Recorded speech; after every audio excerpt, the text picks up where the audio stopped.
Political studies में एक बार फिर आप सभी का स्वागत है।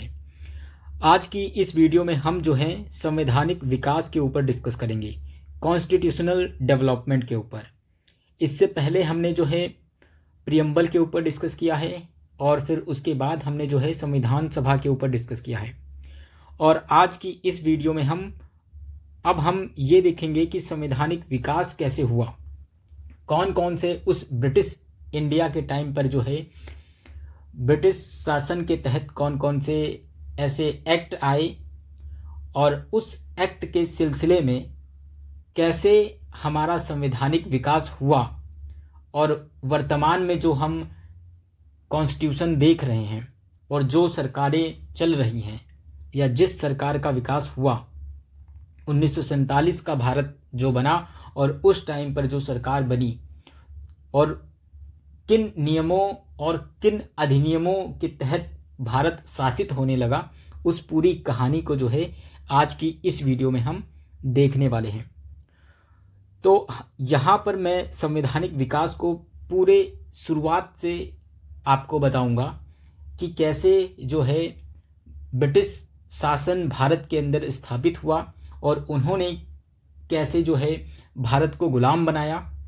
गुलाम बनाने के बाद जो है धीरे धीरे कैसे कंपनी का शासन हमारे भारत में आ गया और फिर ताज का शासन आया और उसने किस प्रकार से जो है भारत पर अपना हुकूमत चलाया और हमें कैसे जो है आज़ादी मिली। इस पूरी कहानी को जितने एक्ट आए उन सभी को हम समझेंगे। और ये केवल कहानी नहीं है, ये एग्ज़ाम के पॉइंट ऑफ व्यू से बहुत ज़्यादा इम्पॉर्टेंट है। मैं यहाँ उन सभी अधिनियमों, परिषदों और एक्ट के बारे में डिस्कस करूँगा जो एग्ज़ाम्स में पूछे जाते हैं।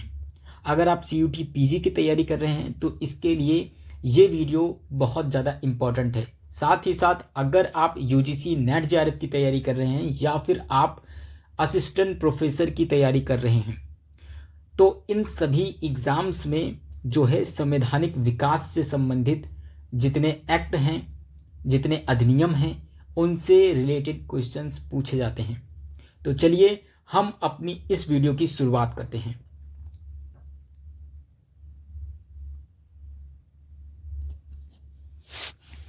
तो आप सभी को पता होगा कि 16वीं शताब्दी में जो है ईस्ट इंडिया कंपनी भारत में इसका आगमन होता है। मैं यहाँ लिखते चलता हूँ 16वीं शताब्दी, फिर मैं इसके बारे में आपको बताऊंगा। कौन? East India company.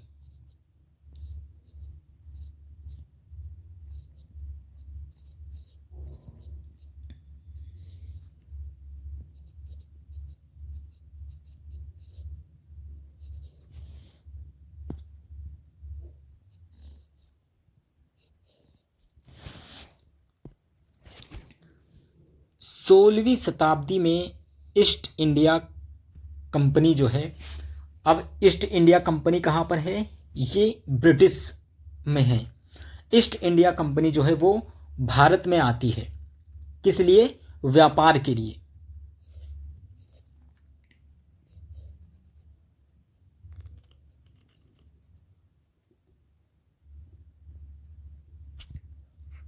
भारत में किस लिए आती है? व्यापार के लिए आती है। अब ईस्ट इंडिया कंपनी जो है वो भारत में व्यापार के लिए आती है और इनको ये अधिकार कौन देता है? तो ब्रिटिश जो हैं, यहाँ की महारानी एलिजाबेथ प्रथम, यहाँ मैं लिखता हूँ कौन? महारानी एलिजाबेथ प्रथम।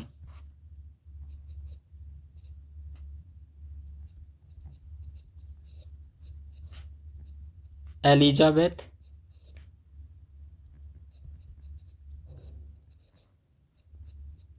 प्रथम। महारानी एलिजाबेथ प्रथम जो हैं एक चार्टर के माध्यम से जो है वो अधिकार देती हैं व्यापार का। कहाँ पर? भारत के अंदर। किसे? ईस्ट इंडिया कंपनी को, कि आप जाइए और भारत के अंदर जो है आप व्यापार कर सकते हैं, आपको ये अधिकार दिया गया है। तो इस प्रकार से ईस्ट इंडिया कंपनी जो है केवल व्यापार के लिए भारत में आती है। और अब यहाँ पर व्यापार के साथ साथ कैसे इनके अधिकार बढ़ते गए और इन्होंने हमें गुलाम बनाया, उसको हम समझेंगे। ये वाला पर्सपेक्टिव एग्ज़ाम के पॉइंट ऑफ व्यू से थोड़ा कम महत्वपूर्ण है, क्योंकि ये आपकी अंडरस्टैंडिंग क्लियर करेगा, इसलिए मैं यहाँ पर थोड़ा सा शॉर्ट में आपको ये बताऊंगा।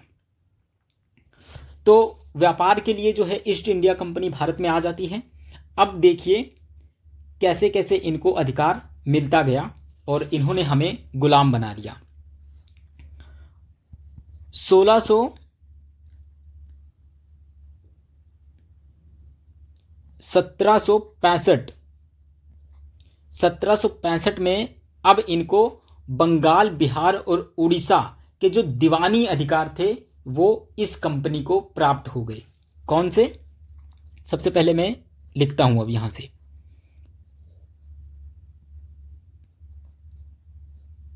बंगाल, बिहार और उड़ीसा,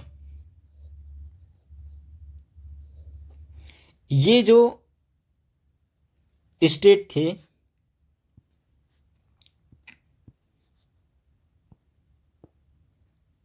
बंगाल, बिहार, उड़ीसा, यहाँ के जो दीवानी अधिकार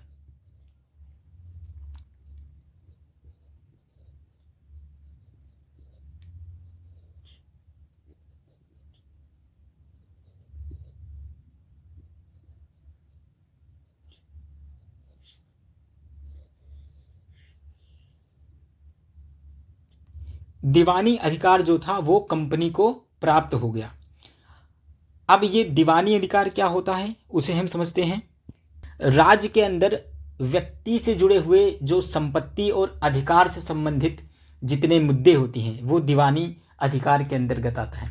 तो यहाँ पर क्या हुआ था कि 1765 में जो ये कंपनी थी ईस्ट इंडिया कंपनी, इसे दीवानी अधिकार प्राप्त हो गया था। यानी कि इन राज्यों के अंदर बिहार, बंगाल और उड़ीसा, इन राज्यों के अंदर व्यक्ति के संपत्ति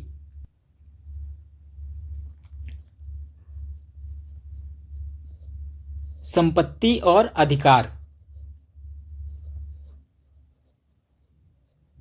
संपत्ति और अधिकार से जुड़े जितने मामले होते थे उस पर सही निर्णय लेना, वो सही है या गलत है, ये सब कौन तय करता था? ये ईस्ट इंडिया कंपनी तय करती थी। इसके साथ साथ यहाँ पर राजस्व, कर लगाना, कर वसूली करना, ये जो अधिकार है ये भी किसे प्राप्त हो गया था? कंपनी को। राजस्व,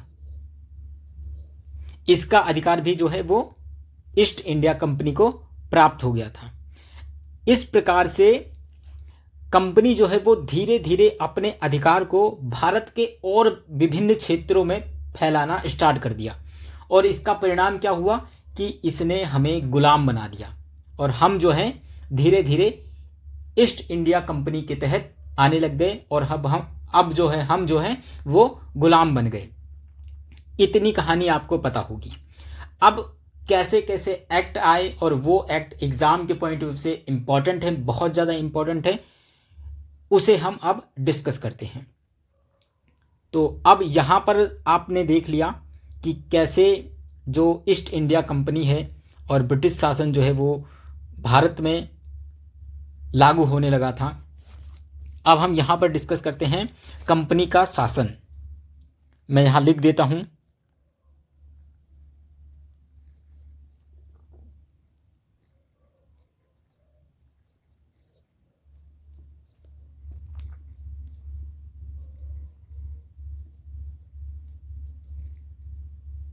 कब से कब तक?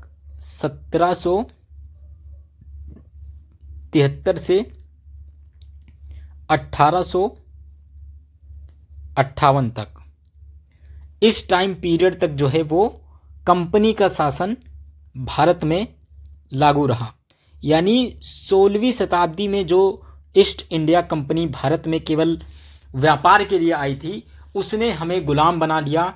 और 1773 से जब इनका रेगुलेटिंग एक्ट आता है, वहाँ से लेकर 1858 तक, जब तक कि सिपाही विद्रोह भारत में नहीं हुआ था, ये 1857 की क्रांति है जिसे हम सिपाही विद्रोह के नाम से जानते हैं, तब तक जो है वो कंपनी का शासन रहा।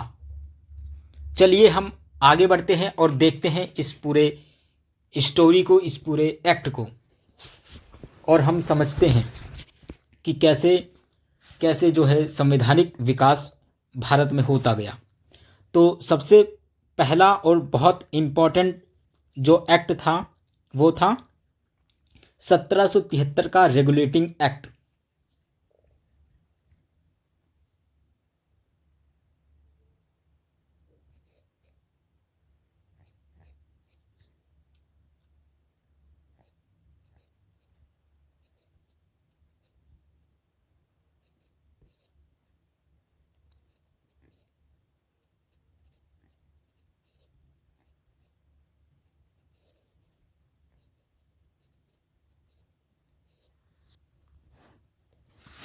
अब हम यहाँ पर उन पॉइंट को देखते हैं जो कि इम्पॉर्टेंट है एग्ज़ाम के पॉइंट व्यू से, और समझते हैं कि इस रेगुलेटिंग एक्ट ने भारत में क्या क्या परिवर्तन किए।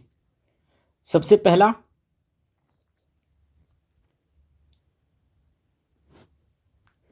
इस रेगुलेटिंग एक्ट के तहत जो है कंपनी के कार्यों को नियमित और नियंत्रित किया गया। अब तक जो कंपनी थी वो मन मर्जी कर रही थी, उसके ऊपर कोई कंट्रोल नहीं था। लेकिन अब इस रेगुलेटिंग एक्ट के तहत क्या हुआ कि कंपनी के कार्यों को नियमित किया गया और उन्हें नियंत्रित किया गया।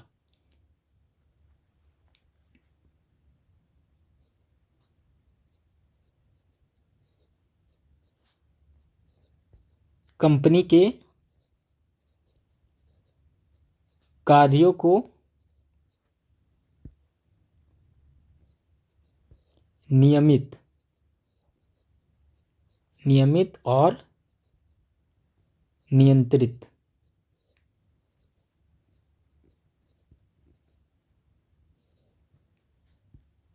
किया गया।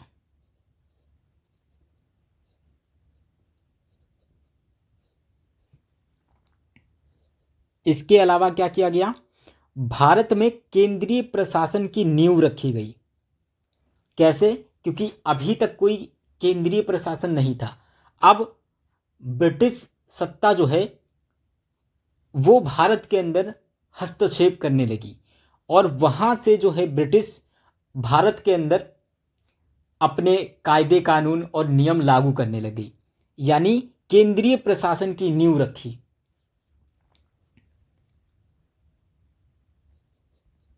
भारत में केंद्रीय प्रशासन,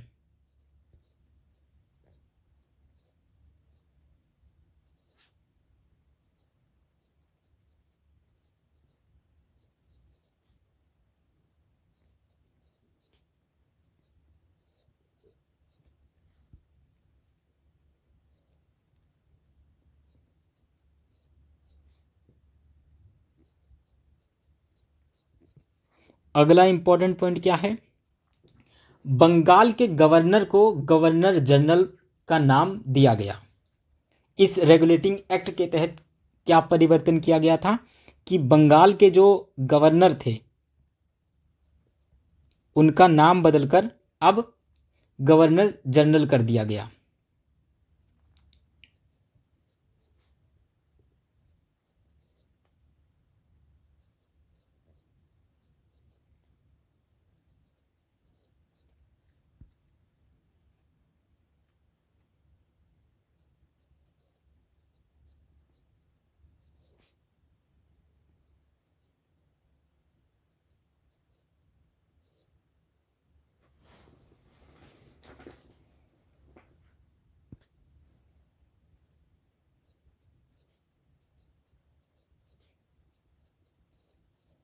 कई बार ये प्रश्न पूछ लिया जाता है कि भारत के जो प्रथम गवर्नर जनरल थे वो कौन थे। और ये यहाँ पर याद रखना कि ये भारत के गवर्नर जनरल नहीं थे, उसके बारे में हम आगे डिस्कस करेंगे। ये बंगाल के गवर्नर थे। जब बंगाल के गवर्नर को गवर्नर जनरल बनाया गया तो वहाँ के ये प्रथम गवर्नर जनरल बने। भारत के गवर्नर जनरल जो हुए वो आगे हम पढ़ेंगे।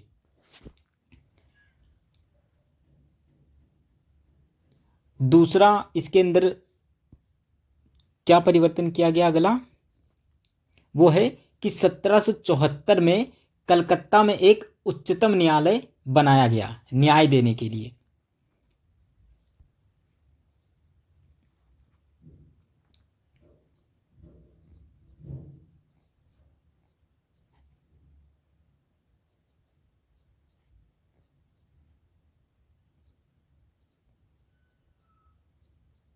कलकत्ता में क्या किया गया, एक उच्चतम न्यायालय।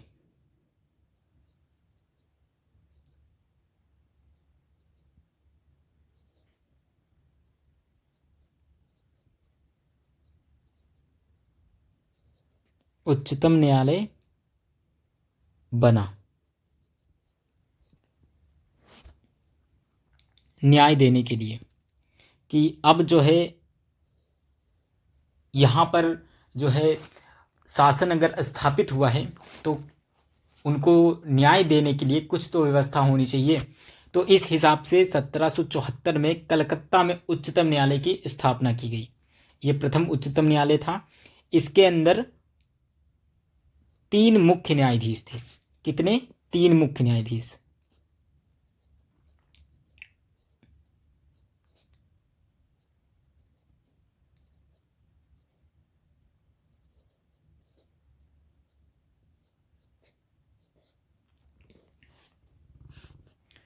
आगे हम बढ़ते हैं। क्या इंपॉर्टेंट बदलाव हुआ? एक बोर्ड ऑफ डायरेक्टर्स की स्थापना हुई। किसकी स्थापना किया गया? Board of directors.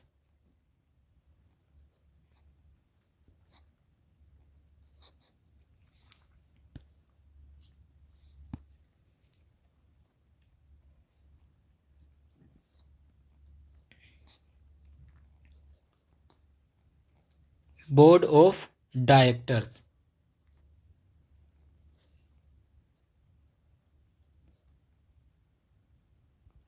Board of director की स्थापना हुई।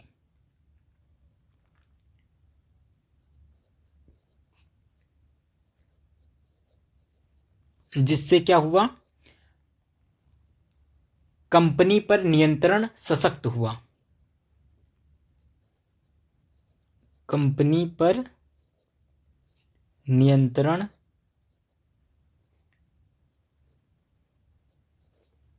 सशक्त हुआ।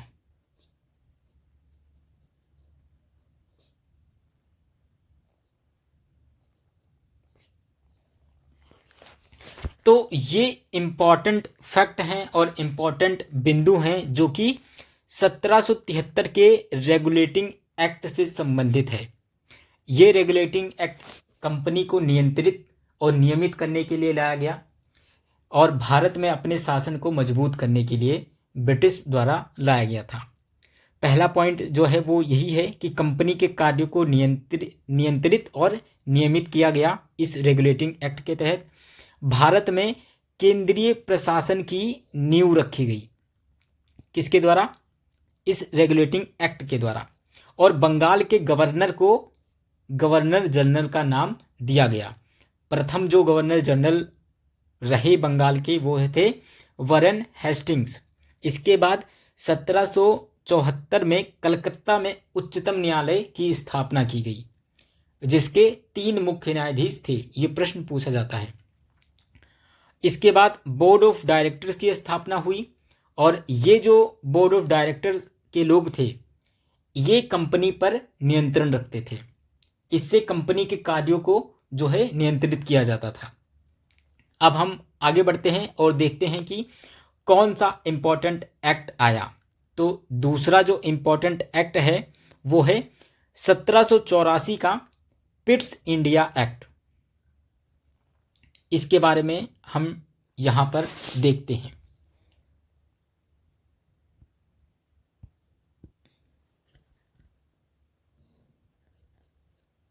1784 का पिट्स इंडिया एक्ट।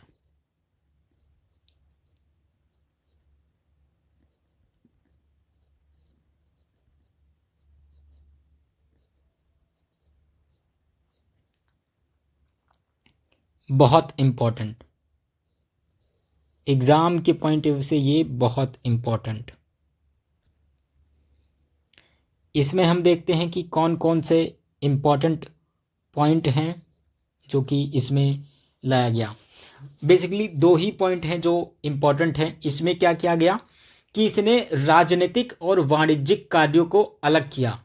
सबसे पहला है कि अब तक क्या होता था कि सारे कार्य जो है वो कंपनी ही देखती थी, लेकिन अब यहां पर क्या हुआ कि राजनीतिक कार्य और वाणिज्यिक कार्य इन दोनों को अलग अलग किया गया।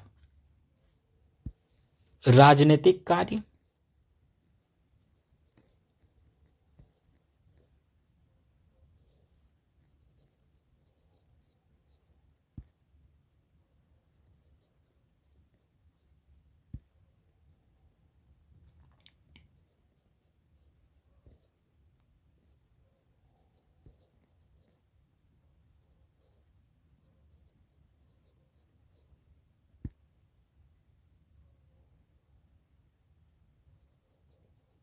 अलग किया गया।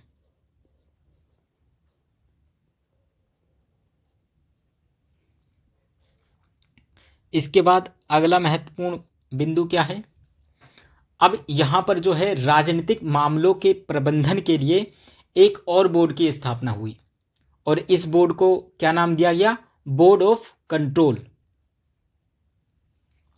इस राजनीतिक कार्य को देखरेख के लिए और इसके प्रबंधन के लिए एक बोर्ड की स्थापना की गई थी जिसे क्या कहा गया, बोर्ड ऑफ कंट्रोल।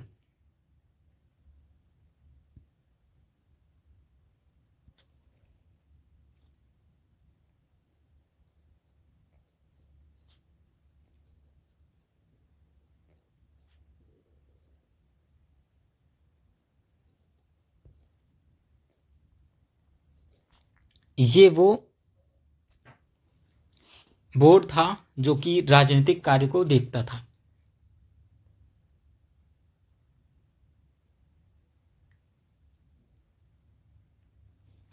अब ये जो बोर्ड ऑफ कंट्रोल था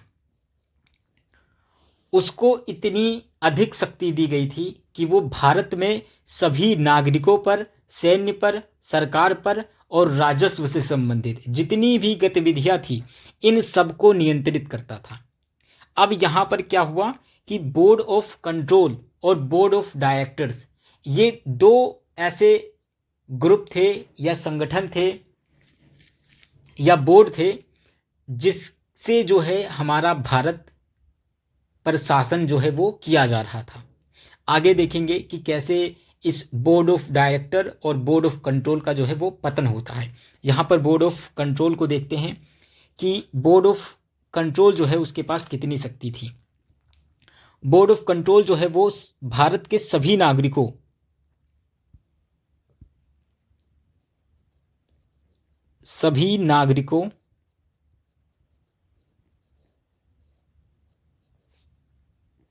सैन्य, सरकार और राजस्व, कर लगाना, वसूलना, धन और वित्त से संबंधित राजस्व, इन सभी गतिविधियों को नियंत्रित कर सकता था और नियंत्रित करता था।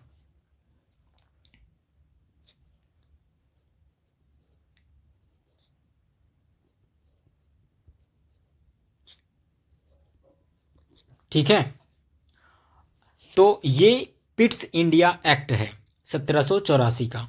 अब हम आगे बढ़ते हैं और अगला जो इम्पोर्टेंट है वो हमारा 1833 का चार्टर अधिनियम है। कौन सा? 1833 का चार्टर अधिनियम।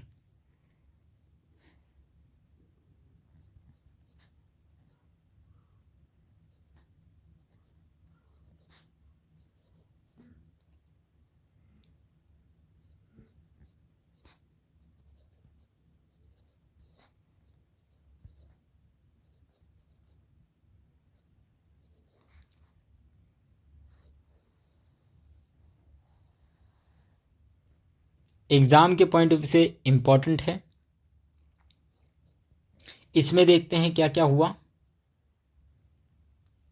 सबसे पहले केंद्रीयकरण की दिशा में एक निर्णायक भूमिका निभाया था इसने।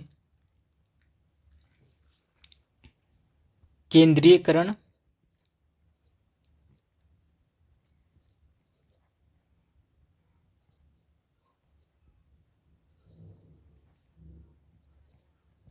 की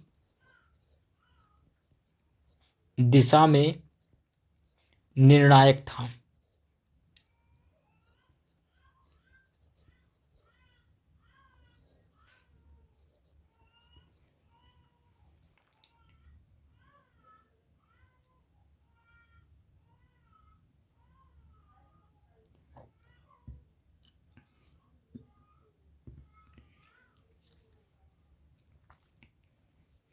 दूसरा ये कि बंगाल के गवर्नर जनरल को भारत का गवर्नर जनरल बना दिया गया। इस चार्टर अधिनियम के तहत क्या हुआ था कि बंगाल के जो गवर्नर जनरल थे, बंगाल के गवर्नर जनरल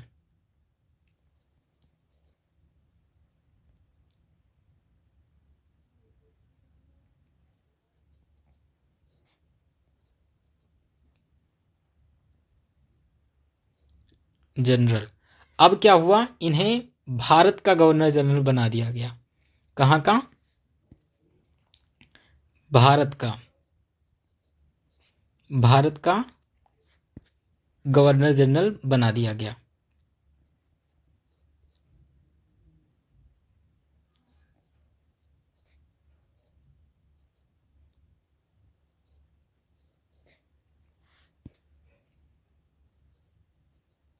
बना दिया। ठीक है।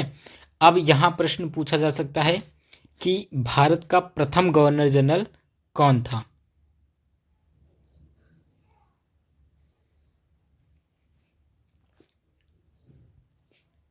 तो हमारे लॉर्ड विलियम बेंटिंक जो हैं वो भारत के प्रथम गवर्नर जनरल थे। कौन? लॉर्ड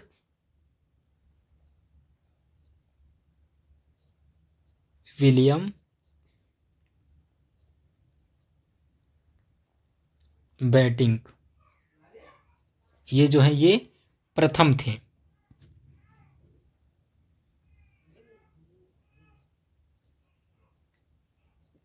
प्रथम गवर्नर जनरल थे। इसके अलावा एक और परिवर्तन किया गया था, वो ये था कि इससे पहले जितने भी कानून बनाए गए थे उसको नियामक बताया गया, नियामक कानून बताया गया, और अब इसके बाद जो कानून बनाए जाएंगे उसे एक्ट या फिर अधिनियम कहा जाएगा। पहले के कानून जो थे, पहले के कानून, उसे क्या बोला जाएगा? उसे नियामक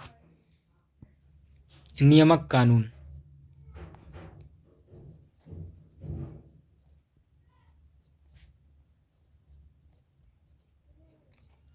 जबकि अब जो कानून बनेंगे, नए कानून,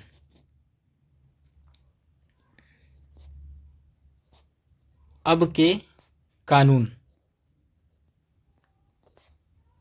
उसे क्या कहा जाएगा? उसे एक्ट या फिर अधिनियम, अधिनियम कहा जाएगा।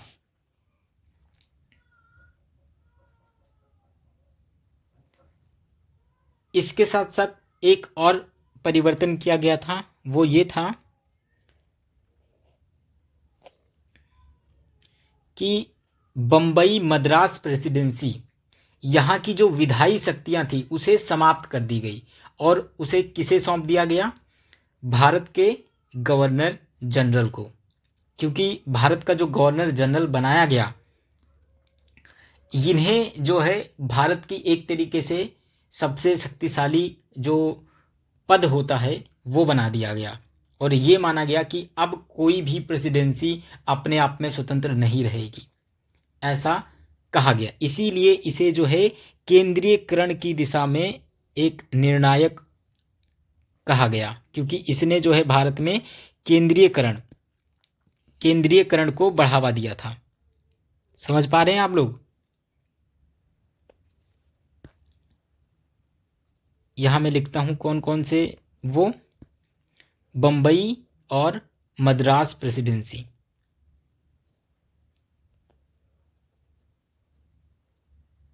बंबई और मद्रास,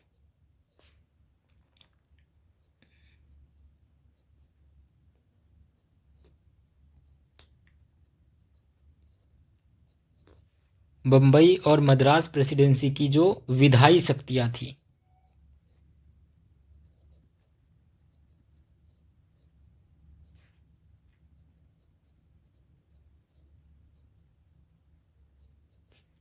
उसे क्या किया गया? उसे समाप्त कर दिया गया।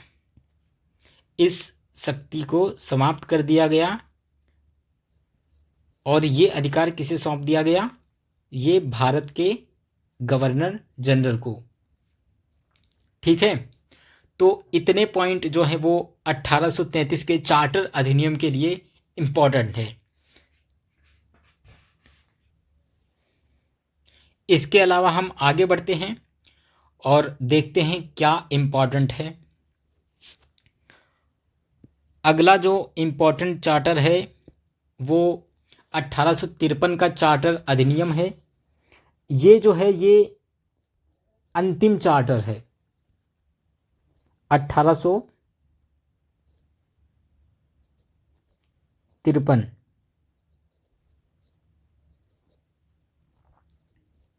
चार्टर अधिनियम।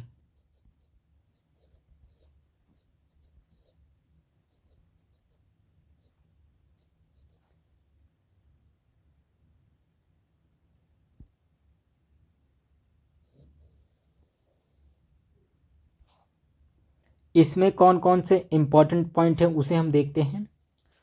ब्रिटिश संसद द्वारा पारित चार्टर अधिनियमों की श्रृंखला में यह अंतिम चार्टर या फिर अधिनियम था।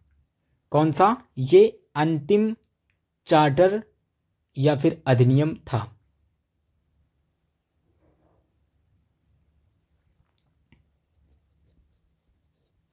अंतिम अधिनियम।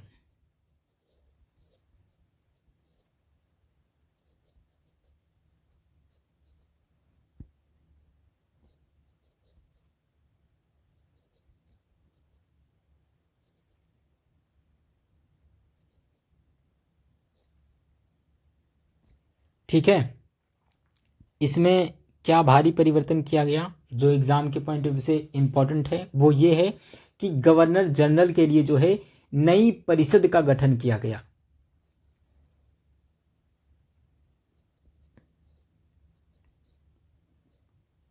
गवर्नर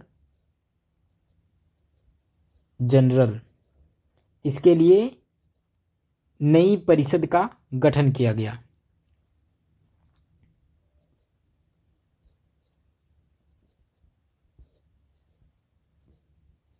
नई परिषद का गठन।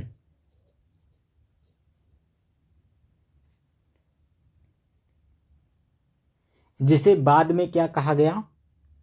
जिसे बाद में भारतीय या फिर केंद्रीय विधान परिषद कहा गया।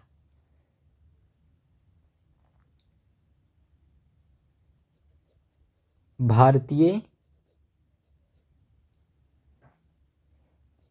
या फिर केंद्रीय विधान परिषद,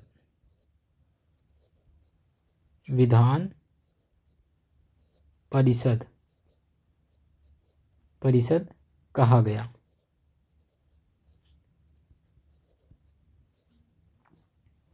इसके अलावा एक और इम्पॉर्टेंट पॉइंट है वो ये है कि सिविल सेवकों के चयन हेतु अब जो है खुली प्रतियोगिता आयोजित की जाने लगी इस चार्टर अधिनियम के द्वारा। इसकी जो है वो बात कही गई थी। और 1854 में जो है सिविल सेवा के संबंध में मैकाले समिति का गठन किया गया। यहां मैं लिखता हूं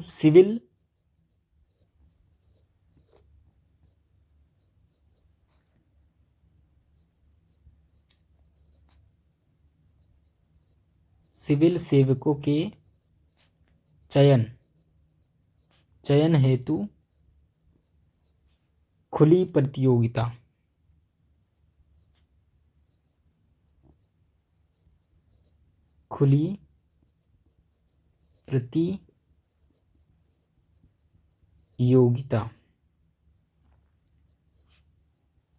और इस संबंध में किस समिति की स्थापना की गई? 1854 में मैकाले समिति।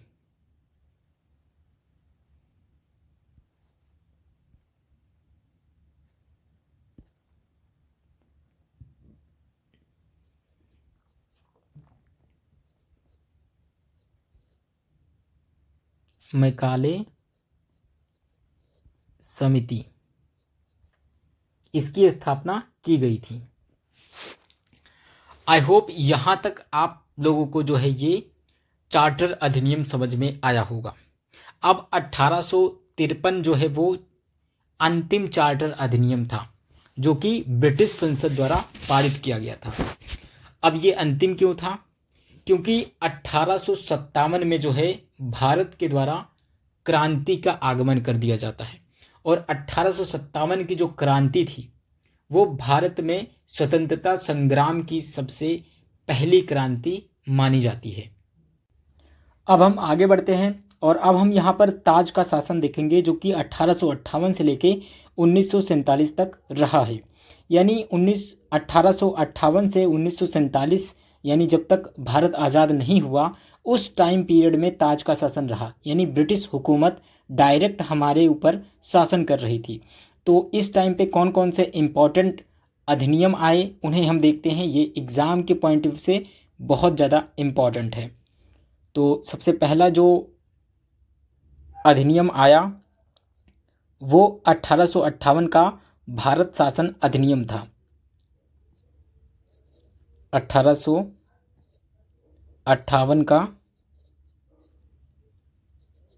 भारत शासन अधिनियम, यही वो अधिनियम है जिसने भारत पर जो है कंपनी के शासन को ख़त्म किया और ब्रिटिश सत्ता जो है वो सीधे भारत पर शासन करने लगी। इसे अब हम समझते हैं कि कौन कौन सी चीज़ें इसके अंदर हुई। तो सबसे पहले हम देखते हैं कि ये भारत शासन अधिनियम क्यों आया। आप सभी को पता होगा 1857 में जो है भारत के लोगों ने विद्रोह कर दिया था जो कि स्वतंत्रता संग्राम की सबसे पहली लड़ाई थी। इसे सिपाही विद्रोह भी कहा जाता है। सब ने आपने जो है ट्वेल्थ क्लास की जब आप हिस्ट्री पढ़ेंगे या फिर जब आपने पढ़ा होगा वहाँ पर भी इसको आपने पढ़ा होगा। अब क्या हुआ, इस सिपाही विद्रोह या स्वतंत्रता संग्राम की इस क्रांति को समाप्त करने के लिए अंग्रेज़ों के द्वारा जो है हर संभव प्रयास किया गया और इस क्रांति को समाप्त कराया गया। अब इस तरीके की क्रांति वापस से ना हो इसको ध्यान में रखते हुए ब्रिटिश हुकूमत ने क्या किया, इस एक्ट को पारित किया जिसे 1858 का भारत शासन अधिनियम कहा जाता है। ये तो यहाँ पर अब हम समझते हैं कि 1858 का भारत शासन अधिनियम क्यों इम्पोर्टेंट है और कहाँ कहाँ से इसमें से प्रश्न जो है वो बन सकते हैं। तो ये जो कानून है ये 1857 के विद्रोह के बाद लाया गया। यहाँ मैं लिखता हूँ 1857 के विद्रोह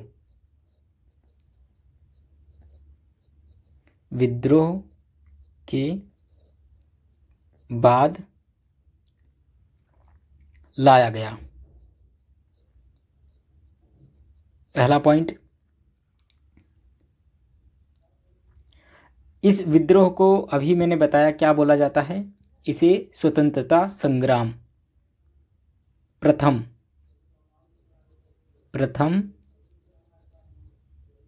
स्वतंत्रता संग्राम, और दूसरा सिपाही विद्रोह।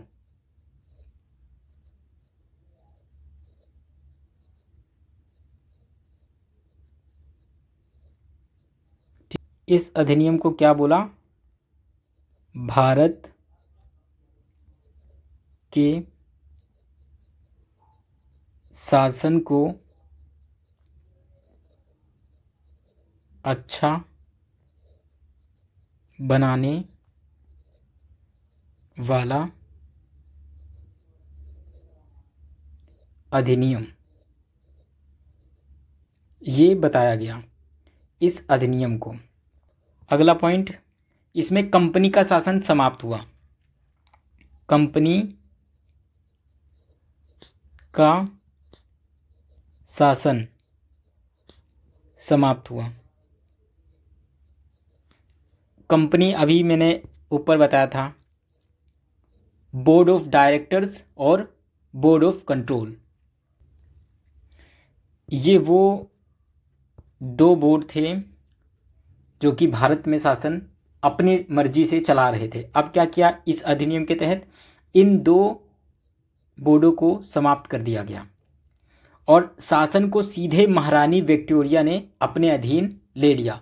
अब जो है भारत का जो शासन है वो सीधे ब्रिटिश सत्ता के तहत चला गया और वहाँ की जो महारानी थी विक्टोरिया, उनकी हुकूमत से भारत के अंदर शासन चलने लगा।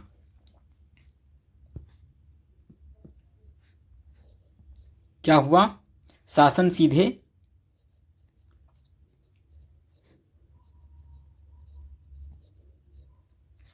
किसके अधीन चला गया? महारानी विक्टोरिया।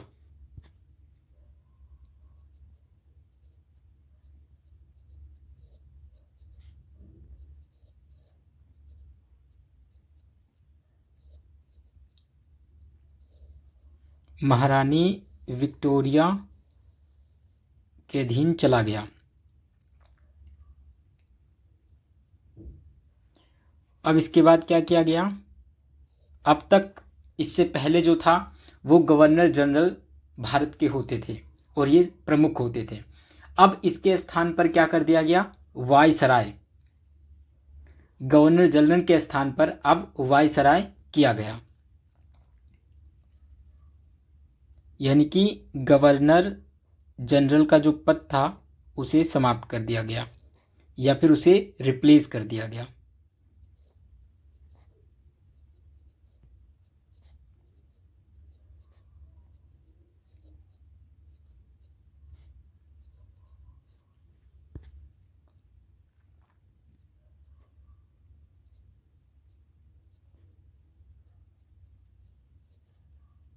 अब ये प्रश्न पूछा जा सकता है कि ये बताइए कि भारत का प्रथम वायसराय कौन था? यूजीसी नेट जेआरएफ में ये प्रश्न पूछा गया है। अगर आप प्रीवियस ईयर क्वेश्चन पेपर को सॉल्व करेंगे तो वहाँ आपको ये देखने को मिलेगा। तो यहाँ मैं बता दूँ कि जो प्रथम वायसराय थे हमारे, वो लॉर्ड कैनिंग थे। लॉर्ड कैनिंग, ठीक है। आगे बढ़ते हैं।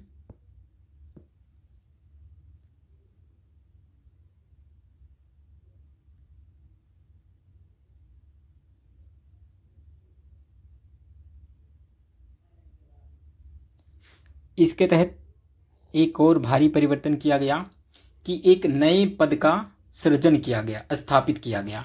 वो था भारत के राज्य सचिव। क्या किया गया? नए पद का सृजन किया गया। नए पद का सृजन, सृजन कहें या फिर निर्माण कहें,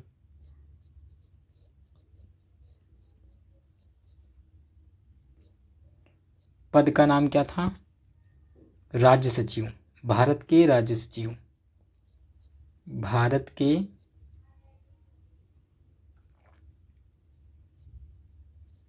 राज्य सचिव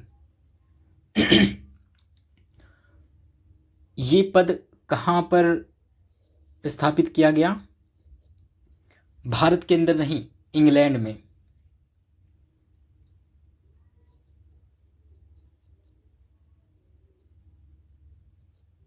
इंग्लैंड में, यानी ये इंडिया है, मान के चलो, यहाँ का वायसराय।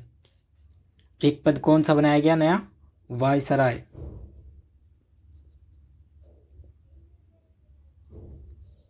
और इसके ऊपर जो ब्रिटिश हुकूमत ने अपनी शासन सत्ता जो है वो स्थापित कर रखी थी,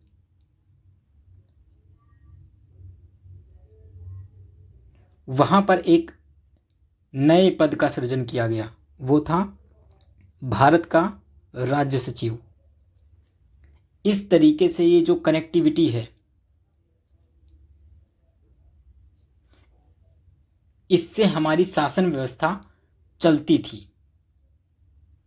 अब आगे हम देखेंगे कैसे जो है इस राज्य सचिव के पद को समाप्त किया गया जब 1947 में भारत आज़ाद हुआ, और फिर वायसराय के भी पद को जो है वो समाप्त किया गया। और इसी वायसराय ने जो है भारत के प्रथम राष्ट्रपति और प्रधानमंत्री दोनों को जो है शपथ दिलाता है। शपथ दिलाने के बाद जो है इस पद को समाप्त कर दिया जाता है, और इस संपूर्ण जो व्यवस्था थी इसका खात्मा हो जाता है, और हमारा देश जो है वो स्वतंत्र हो जाता है। अब हम आगे बढ़ते हैं और देखते हैं कि क्या इम्पोर्टेंट अधिनियम रहे हैं। 1857 की ये जो महान क्रांति हुई, इसके बाद से क्या हुआ कि ब्रिटिश सरकार जो थी उसने ये महसूस कर लिया था कि अगर हमने भारत में शासन स्थापित करना है हमें, और लंबे वक्त तक भारत के अंदर हमारी जो हुकूमत है इसे बनाए रखना है, तो भारतीय लोगों का सहयोग लेना बहुत ज़रूरी है। अर्थात अब इन्होंने क्या किया कि ब्रिटिश संसद में 3 एक्ट महत्वपूर्ण पारित किए, एक 1861 का, फिर 1892 का और 1909 का। ये 3 अधिनियम ऐसे थे जिन्होंने भारत के लोगों को जो है ब्रिटिश हुकूमत में पार्टिसिपेशन दिया, इनका जो है वो प्रतिनिधित्व कराया। कि सबसे पहले हम 1861 के तहत कौन कौन से इम्पोर्टेंट चीज़ें हुई उन्हें हम देखते हैं, जो कि एग्ज़ाम के पॉइंट ऑफ व्यू से इम्पोर्टेंट है। इसमें क्या किया गया कि कानून बनाने की प्रक्रिया में भारतीय प्रतिनिधियों को शामिल करने की शुरुआत हुई। क्या हुआ? कानून बनाने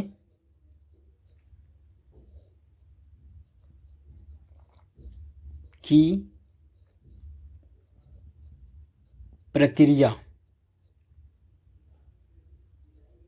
में भारतीय प्रतिनिधियों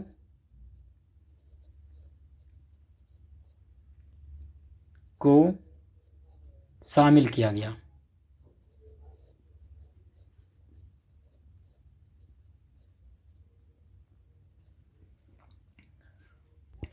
दूसरा इम्पोर्टेंट क्या हुआ? मद्रास और बम्बई प्रेसिडेंसी को विधायी शक्तियाँ पुनः दे दी गई, जिससे क्या हुआ? विकेंद्रीकरण का प्रारंभ हुआ। इससे पहले क्या किया गया था? मद्रास और बम्बई प्रेसिडेंसी की जो विधायी शक्तियाँ थी उसे समाप्त कर दिया गया था। कब? 1833 का जो चार्टर अधिनियम था उसके तहत, मैंने अभी बताया था आपको। और अब क्या हुआ कि इन्होंने मद्रास और बम्बई प्रेसिडेंसी की जो विधायी शक्तियाँ जिसे छीन ली गई थी उसे वापस कर दिया गया कि आप लोगों के पास ये शक्तियाँ हैं। इससे क्या हुआ? विकेंद्रीकरण का प्रारंभ हुआ। यहाँ मैं लिखता हूँ मद्रास और बम्बई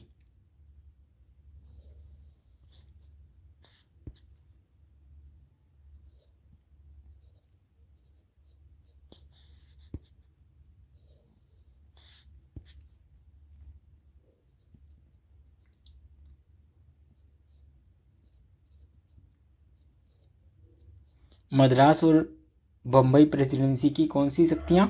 विधायी शक्तियाँ।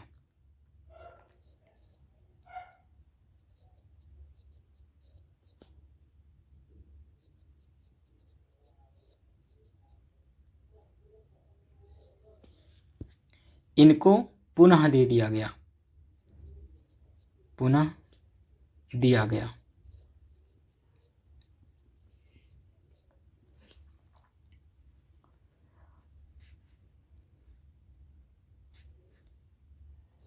इस एक्ट ने क्या किया? विकेंद्रीकरण का प्रारंभ किया। किसका? विकेंद्रीकरण। अब तक आपने देखा होगा, जितना अभी हम पढ़ रहे हैं तब से जो है कहीं भी विकेंद्रीकरण का नाम नहीं आया था, लेकिन अब इस एक्ट के तहत सबसे पहली बार जो है विकेंद्रीकरण शब्द यूज किया गया, यानी कि विकेंद्रीकरण का प्रारंभ जो है हमारे देश में होना स्टार्ट हुआ।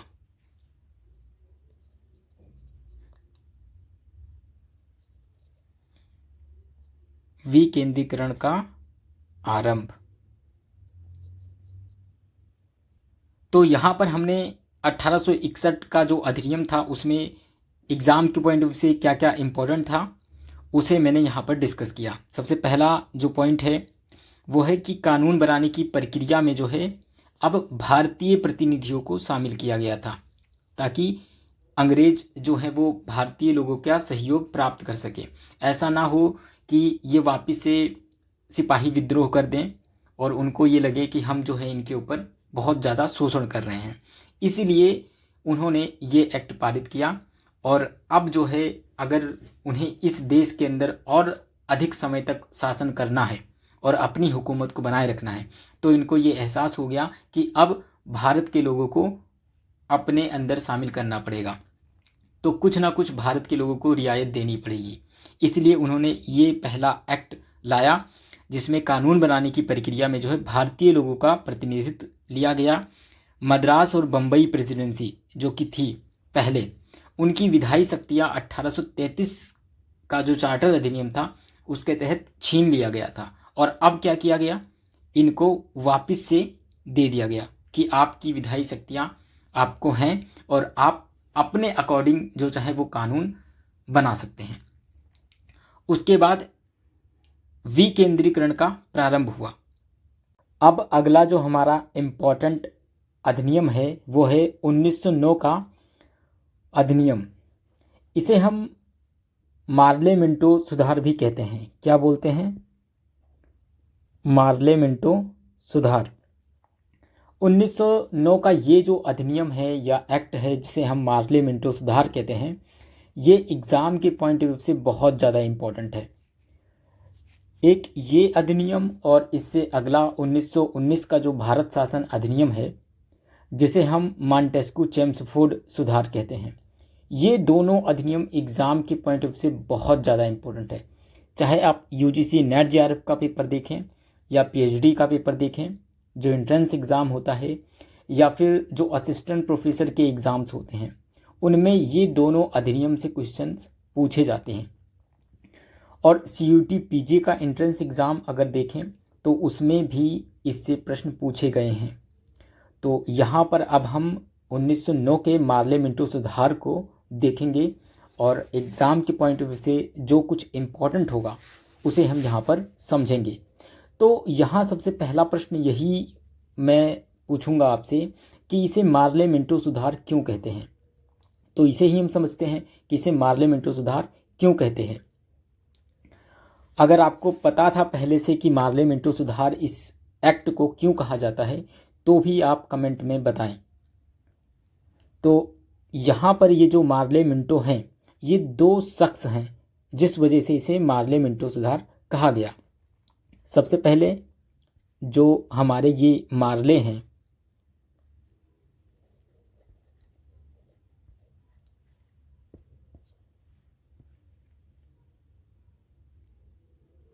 ये जो हमारे मार्ले हैं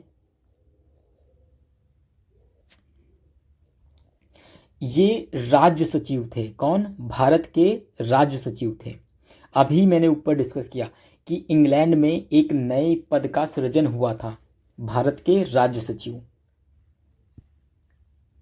और ये इस समय 1909 में मॉर्ले जो हैं ये राज्य सचिव थे इंग्लैंड में।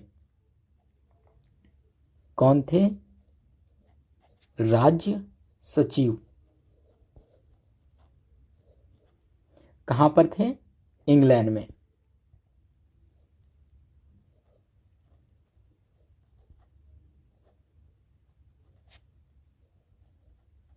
ठीक है। और दूसरे जो हैं लॉर्ड मिंटो।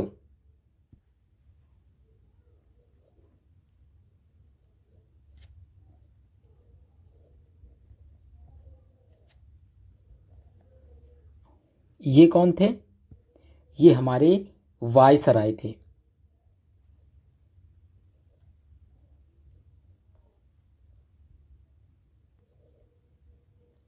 कहाँ पर? भारत में।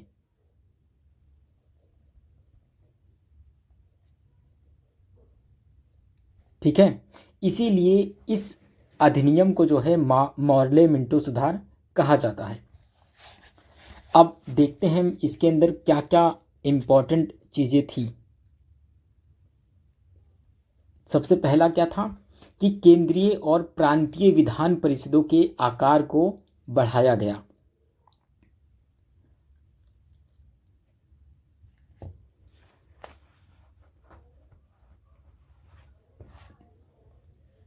क्या किया गया था? केंद्रीय और प्रांतीय विधान परिषद की जो संख्या थी उसे बढ़ाया गया था। केंद्रीय और प्रांतीय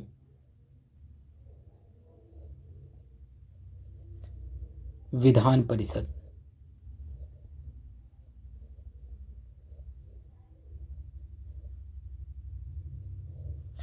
इनकी संख्या को जो है बढ़ाया गया। इनकी संख्या बढ़ाई गई। जहां पहले इनकी संख्या जो है वो कितनी थी? 16 थी। 16 थी और अब क्या कर दिया गया? 60 कर दिया गया।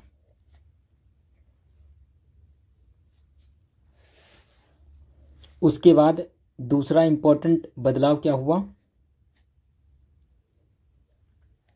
दोनों स्तरों पर चर्चा के दायरे को बढ़ाया गया। मतलब कि अब जहां पहले क्या होता था, बहुत सीमित प्रश्न पूछे जाते थे, अब चर्चा में जो है अनुपूरक प्रश्न पूछा जाने लगा। बजट पर जो संकल्प होता था उस पर चर्चा की जाने लगी। दोनों स्तर पर चर्चा के दायरे को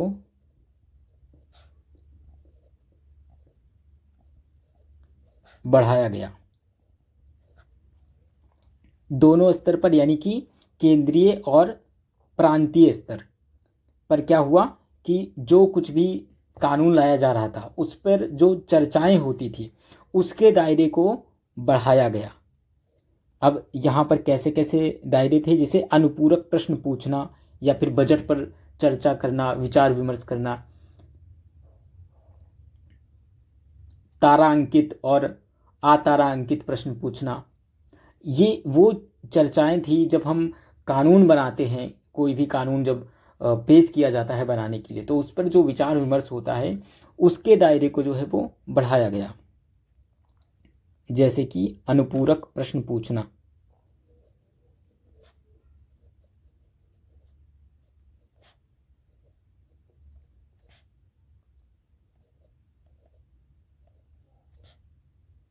उसके बाद बजट। बजट पर संकल्प।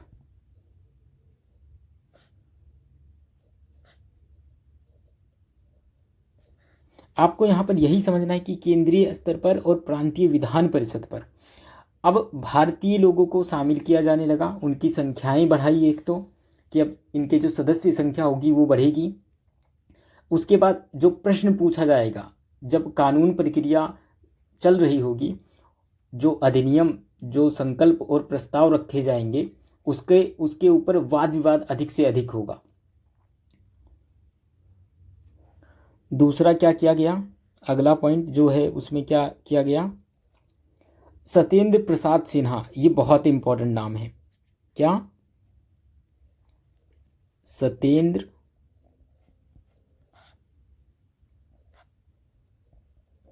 प्रसाद सिन्हा।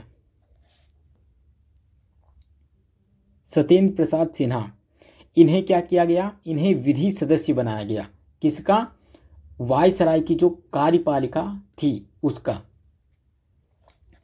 यहां मैं लिखता हूं वायसराय।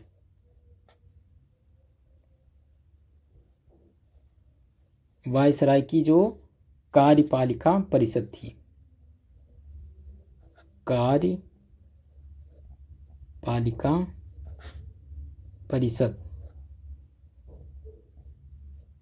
परिषद थी, है ना। इस परिषद का क्या बनाया गया, इन्हें विधि सदस्य। इनको क्या बनाया गया था, इनको विधि सदस्य बनाया गया। इसके बाद आगे हम बढ़ते हैं और क्या इंपॉर्टेंट पॉइंट है इसके अंदर उसे हम समझते हैं। 1909 का जो मार्ले मिंटो सुधार है, इसे सांप्रदायिक निर्वाचन के जनक के रूप में जाना जाता है। किसके रूप में? सांप्रदायिक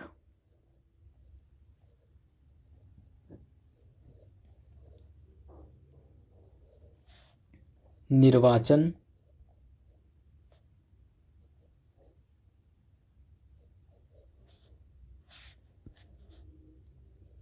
का जनक। ये जो प्रश्न है ये सीयूटी के एग्जाम में पूछा गया था। एक्ट दिया गया था और पूछा गया था कि सांप्रदायिक निर्वाचन जो है वो किससे संबंधित है, और एक्ट दिए गए थे। तो उसका सही आंसर था 1909 का मार्ले मिंटो सुधार, क्योंकि इस एक्ट में ये किया गया था कि पृथक निर्वाचन के आधार पर जो है मुस्लिमों के लिए सांप्रदायिक प्रतिनिधित्व का प्रावधान किया गया, जिसमें कि मुस्लिम मतदाता ही केवल वोट डाल सकते थे। हम आगे बढ़ते हैं और अब यहाँ पर जो है हम अगला इम्पॉर्टेंट एक्ट है उसे हम समझते हैं। एग्ज़ाम के पॉइंट ऑफ से ये अधिनियम भी बहुत ज़्यादा इम्पोर्टेंट है। ये हमारा 1919 का भारत शासन अधिनियम है।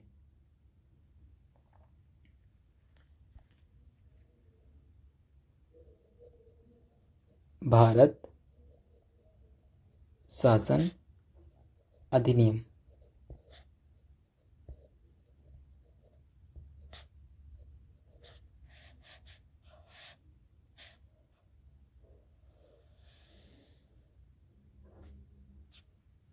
अब हम इसमें समझते हैं क्या क्या इम्पोर्टेंट है। इसे जो है हम दूसरे किस नाम से जानते हैं, इसे हम मॉन्टेस्क्यू चेम्सफोर्ड सुधार के नाम से जानते हैं।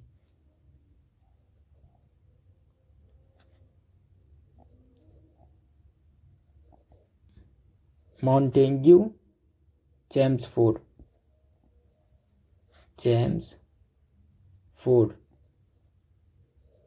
सुधार इस नाम से जानते हैं। अब इसको ये नाम क्यों दिया गया, क्योंकि अभी मैंने ऊपर बताया था जो मॉन्टेग्यू थे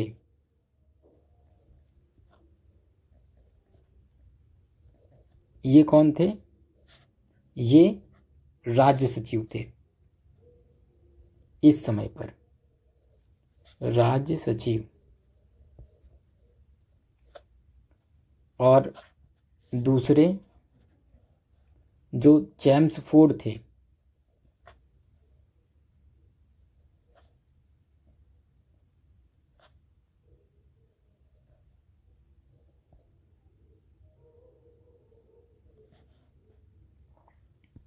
ये कौन थे? ये वायसराय थे।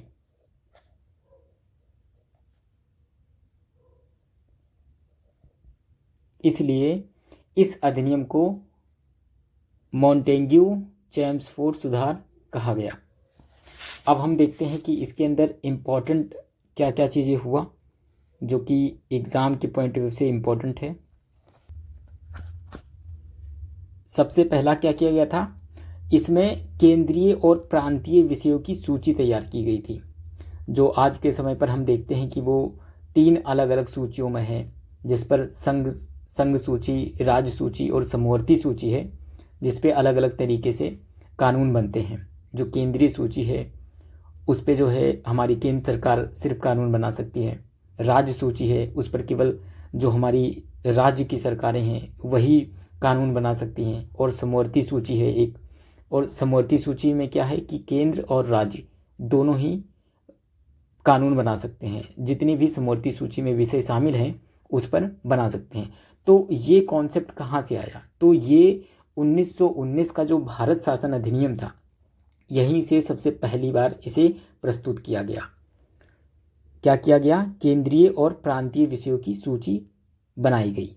सबसे पहले 2 विषय, मतलब कि सबसे पहले 2 भागों में इसको बांटा गया था, केंद्रीय और प्रांतीय विषय में, कि केंद्र जो सरकार है वो किन किन विषयों पर कानून बना सकती है, और जो प्रांतीय यानी कि राज्य के स्तर पर सरकारें हैं वो कौन कौन से विषयों पर कानून बना सकती है, इसकी पहचान की गई। केंद्रीय और प्रांतीय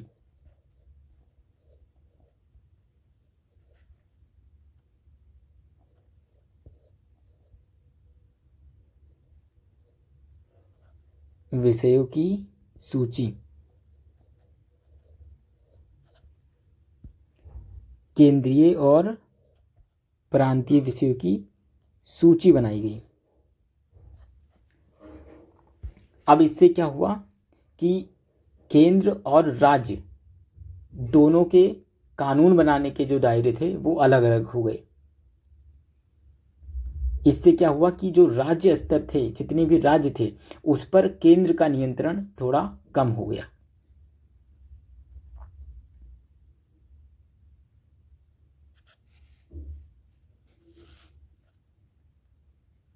दूसरा इंपॉर्टेंट चीज क्या हुआ इसके अंदर कि सबसे पहली बार यहाँ पर जो है द्विसदनीय व्यवस्था और प्रत्यक्ष चुनाव की व्यवस्था की गई। क्या हुआ? पहली बार द्विसदनीय, यानी कि राज्यसभा और लोकसभा जैसे है उसी तरीके से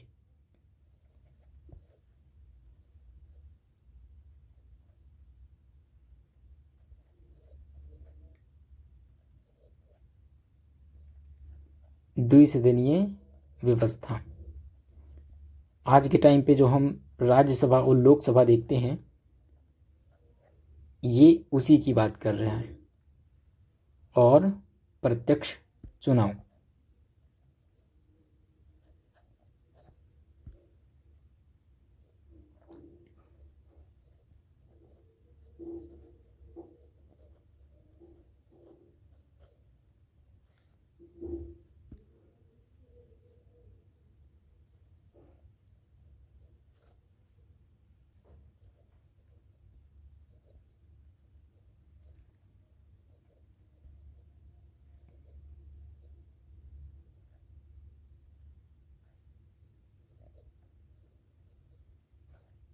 ठीक है। पहली बार क्या हुआ? द्विसदनीय व्यवस्था और प्रत्यक्ष चुनाव।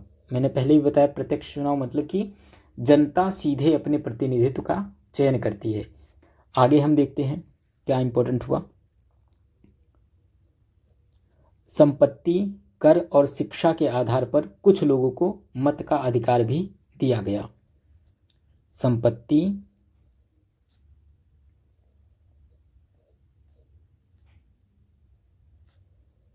कर और शिक्षा,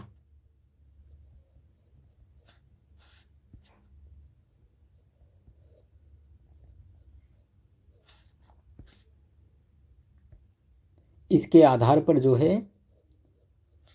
बहुत से लोगों को जो मत का आधार है वो दिया गया था। मत का अधिकार, मत का अधिकार। अब यहाँ पर ये जानना बहुत इम्पोर्टेंट है कि उस टाइम पर जो चुनाव होते थे तो ऐसा नहीं था कि सभी लोगों को जो है वोटिंग राइट दे दिया गया था, नहीं। वहाँ पर ये देखा जाता था कि संपत्ति किसके पास अधिक है और कौन लोग कर अधिक दे रहे हैं और कौन लोग जो है वो शिक्षित हैं। तो संपत्ति, कर और शिक्षा, ये पैमाना तय किया गया था और इस पैमाने के आधार पर जो है उनको वोटिंग राइट दी गई थी कि आप जो है इस चुनाव में पार्टिसिपेट कर सकते हैं और अपना मत दे सकते हैं। इसके बाद अगला जो इम्पोर्टेंट पॉइंट है वो ये हुआ, इस एक्ट के तहत ही जो है लोक सेवा आयोग का भी गठन हुआ और 1926 में क्या किया गया, सिविल सेवकों की भर्ती हेतु केंद्रीय लोक सेवा आयोग का गठन किया गया। क्या हुआ, लोक सेवा आयोग, लोक सेवा आयोग, इसका गठन किया गया।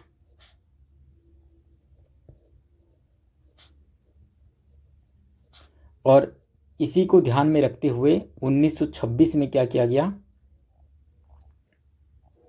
1926 में किसकी स्थापना की गई, केंद्रीय लोक सेवा आयोग।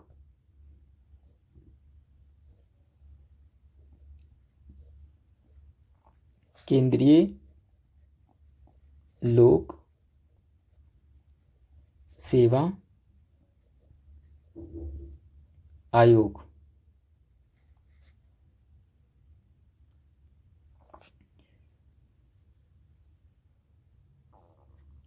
इसके बाद अगला इम्पॉर्टेंट पॉइंट क्या है इसमें, वो ये है कि केंद्रीय और राज्य दोनों के लिए बजट अलग अलग बनाए गए।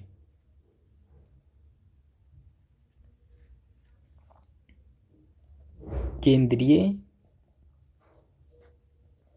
और राज्य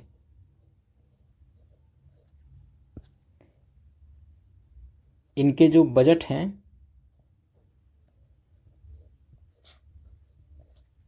उसे अलग किया गया, अलग अलग किया गया कि राज्य सरकार की जो बजट होगा वो अलग होगा और केंद्र सरकार की बजट अलग होगा। ठीक है, तो ये वो मुख्य बिंदु हैं जो कि 1919 की भारत शासन अधिनियम के लिए इम्पॉर्टेंट थी। यहाँ पर मैंने उन सभी बिंदुओं को डिस्कस किया है। अब सबसे इम्पॉर्टेंट और महत्वपूर्ण अधिनियम जो है उसको हम डिस्कस करेंगे, वो हमारा 1935 का भारत शासन अधिनियम है। कौन सा, 1935।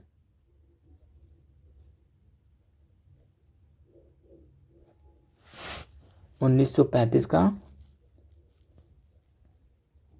भारत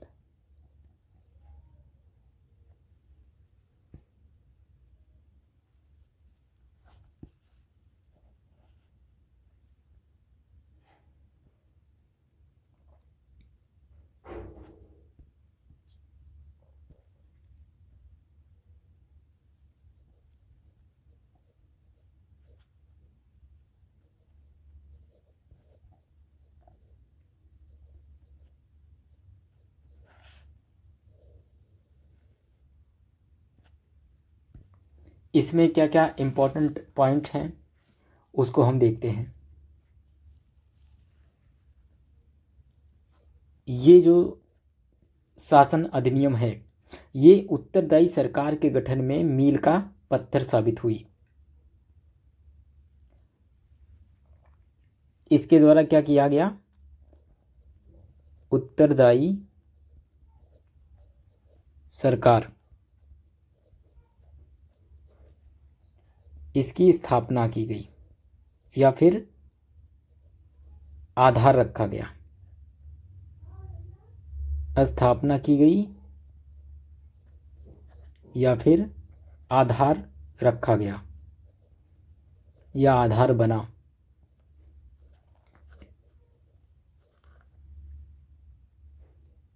इसमें ये उत्तरदायी सरकार के लिए मील का पत्थर साबित हुई। कैसे, अभी हम समझेंगे।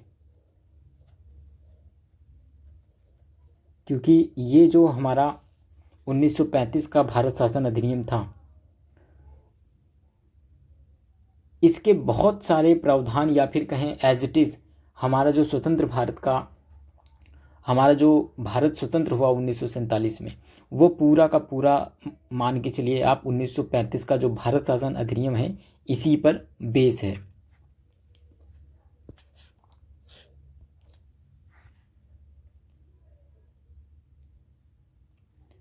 अब क्या हुआ था, 1935 का जो शासन अधिनियम आया, इसमें अखिल भारतीय संघ की स्थापना की गई। सबसे पहले क्या हुआ, एक संघ का निर्माण किया गया, अखिल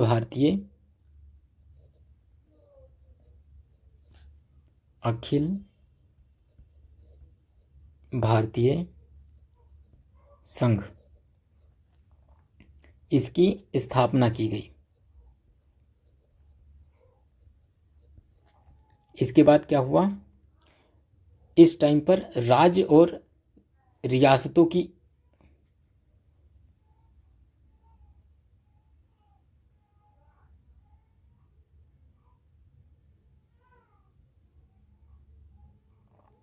इसके अलावा जो राज्य थे, राज्य, और दूसरा क्या था इस समय, वो था देसी रियासतें।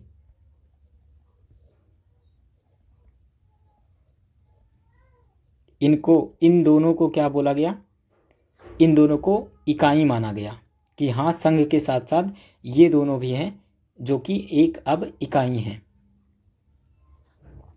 इनको इकाई माना गया और इनको भी अब अधिकार दिया जाने लगा।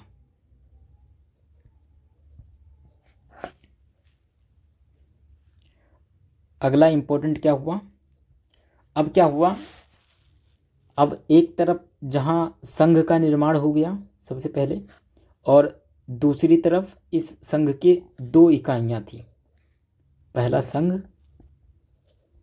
और दो इसकी इकाइयाँ मानी गई, जो हमारे राज्य थे एक तरफ और दूसरी तरफ देसी रियासतें,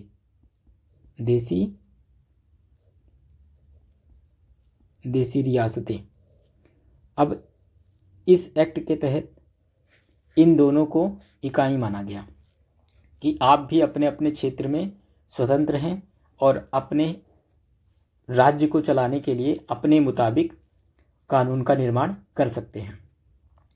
अब इस चीज़ को ध्यान में रखते हुए जहाँ पहले जो एक्ट आया था उसमें केंद्रीय और प्रांतीय सूची का निर्माण किया गया था, अब यहाँ पर इसको 3 सूची में विभाजित किया गया। संघ के कार्यों को अलग किया गया, राज्य के कार्यों को अलग किया गया और साथ ही साथ एक समवर्ती सूची बनाई गई जिसमें इन तीनों लोगों को रखा गया कि आप जो हैं समवर्ती सूची के विषय पर जो है कोई भी कानून बना सकता है, चाहे वो देसी रियासत में हो, चाहे वो राज्य हो या फिर संघ सरकार हो। ठीक है, तो यहाँ पर क्या किया गया, केंद्र और इकाई के बीच 3 सूचियां प्रस्तुत की गई। केंद्र और इकाई,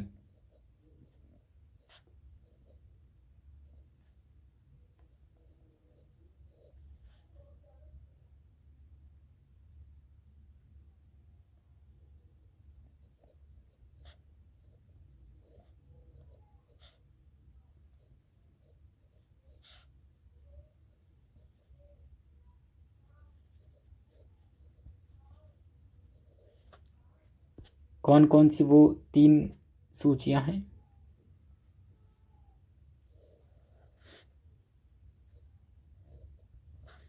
पहला संघीय,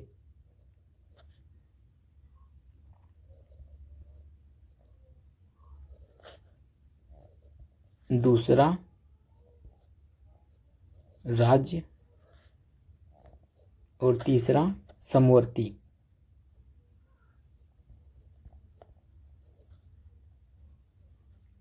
ठीक है। कई बार जो ये है, इस सूची में कितने विषय शामिल हैं, इससे प्रश्न पूछा गया है। यूजीसी नेट जेआरएफ में तो इसे उस टाइम पर, अगर आप 2019-20 की बात करें, तो ये बहुत ज़्यादा इम्पॉर्टेंट टॉपिक था, जिसमें कई बार इस प्रश्न को पूछा गया है कि संघ सूची में कितने विषय हैं, राज्य सूची में कितने विषय हैं और समवर्ती सूची में कितने विषय हैं। तो यहाँ पर मैं बताता हूँ कि कितने विषय जो हैं इसमें रखे गए हैं। अगर हम संघीय सूची की बात करें तो संघीय सूची में 100 विषय, इसे आप एक बार इंटरनेट से कंफर्म कर सकते हैं, क्योंकि हो सकता है इसे अपडेट कर दिया गया हो अब। और राज्य सूची में जो है वो 61 विषय, जबकि जो समवर्ती सूची हैं उसमें 52 विषय, 52 विषय जो हैं वो रखे गए हैं। अब आए दिन जो है इसमें विषयों का हेर फेर होता रहता है, तो अच्छा होगा कि आप जो है इंटरनेट पे इसे सर्च करें और इसे कंफर्म करें कि वर्तमान समय में संघीय विषय में कितनी सूचियां हैं, राज्य विषय में कितनी सूचियां हैं, वो विषय हैं, और समवर्ती सूची में कितने विषय हैं। उनकी संख्या आप ज़रूर याद करें। हम आगे बढ़ते हैं और देखते हैं कि इस एक्ट के तहत क्या हुआ। अगला इम्पोर्टेंट जो है,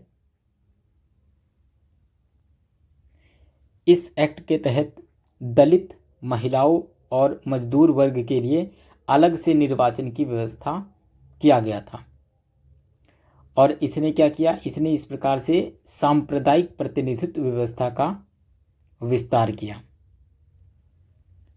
सांप्रदायिक प्रतिनिधित्व व्यवस्था का जो है विस्तार किया, ये इंपॉर्टेंट पॉइंट है। सांप्रदायिक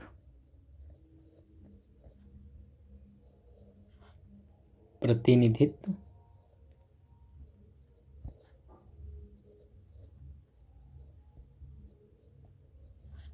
व्यवस्था, इसने क्या किया, विस्तार किया।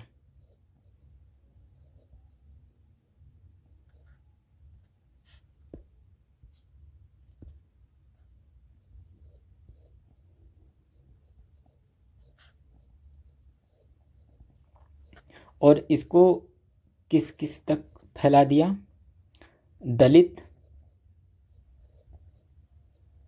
वर्ग के जो लोग थे उनके लिए अलग से निर्वाचन की व्यवस्था कर दिया इसने। इसके बाद महिलाओं और फिर मजदूर वर्ग, इन सब के लिए जो है अलग अलग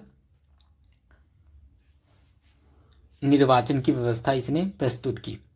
इस कारण से इसने जो है सांप्रदायिक प्रतिनिधित्व की जो व्यवस्था थी उसे इसने बढ़ाया और उसका विस्तार किया।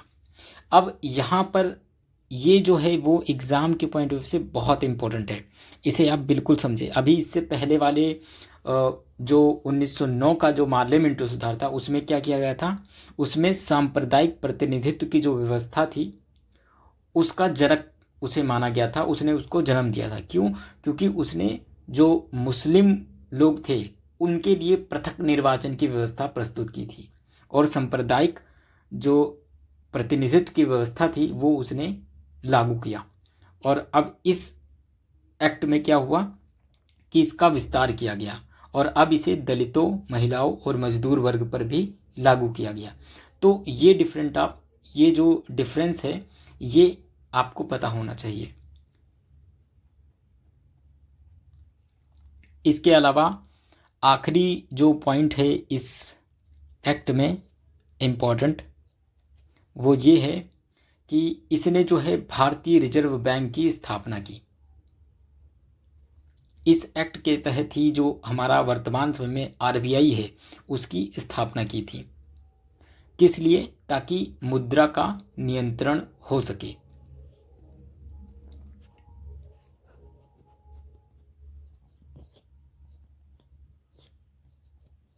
देश में मुद्रा नियंत्रण हेतु।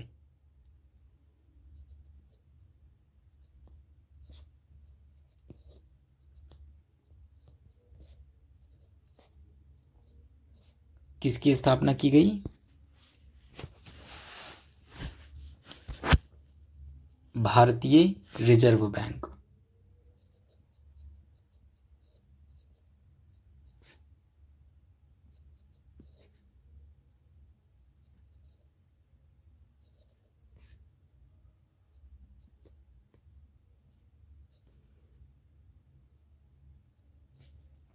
इसकी स्थापना की गई थी। इसके अलावा 1937 में इस एक्ट के तहत ही 1937 में संघीय न्यायालय की स्थापना की गई।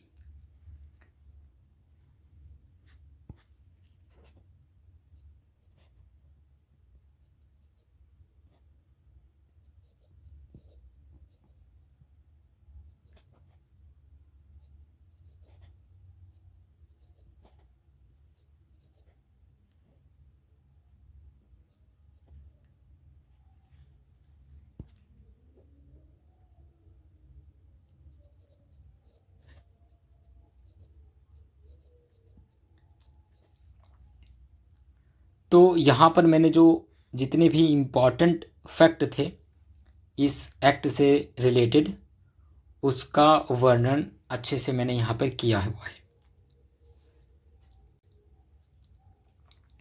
अब हम आगे बढ़ते हैं और इस टॉपिक का सबसे आखिरी अधिनियम डिस्कस करेंगे।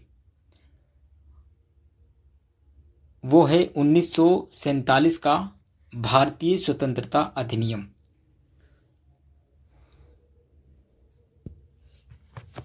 क्या है वो? 1947 का भारतीय स्वतंत्रता अधिनियम।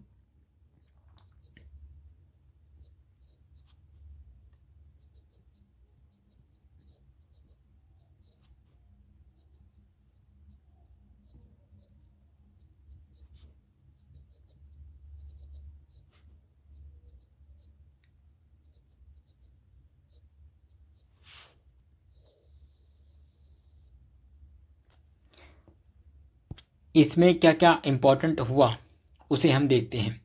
सबको आपको पता है कि 1947 का जो भारतीय स्वतंत्रता अधिनियम है, इससे ही हमें स्वतंत्रता प्राप्त हुई और इस अधिनियम के पारित हो जाने के बाद से ही जो है भारत को आज़ादी मिली और ये अधिनियम ब्रिटिश सत्ता द्वारा लाया गया था। इस अधिनियम को लाने के लिए कितना स्ट्रगल जो है वो हमारे नेताओं ने किया उस टाइम पर, उसकी कहानी आप सबने पढ़ा होगा। तो समझते हैं हम इस अधिनियम को। इस अधिनियम के तहत सबसे पहला क्या हुआ था कि 20 फरवरी 1947 को जो ब्रिटिश के प्रधानमंत्री थे क्लीमेंट एटली ने, उन्होंने ये घोषणा कर दी थी कि 30 जून 1947 को भारत में ब्रिटिश शासन समाप्त हो जाएगा। क्या चीज़? ब्रिटिश के जो प्रधानमंत्री थे, कौन थे? क्लीमेंट एटली।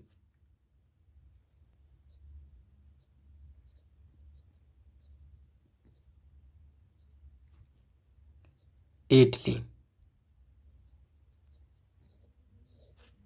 ये कौन थे? ये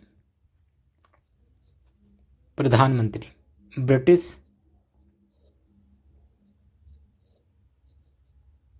पीएम। ठीक है। अब इन्होंने क्या बोला? इन्होंने कहा कि 20 फरवरी 1947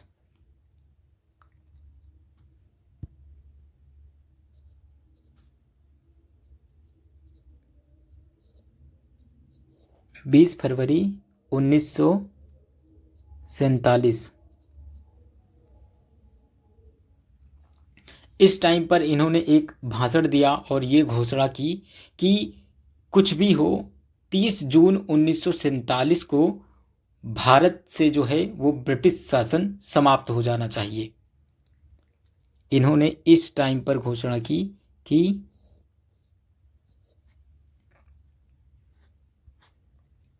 30 जून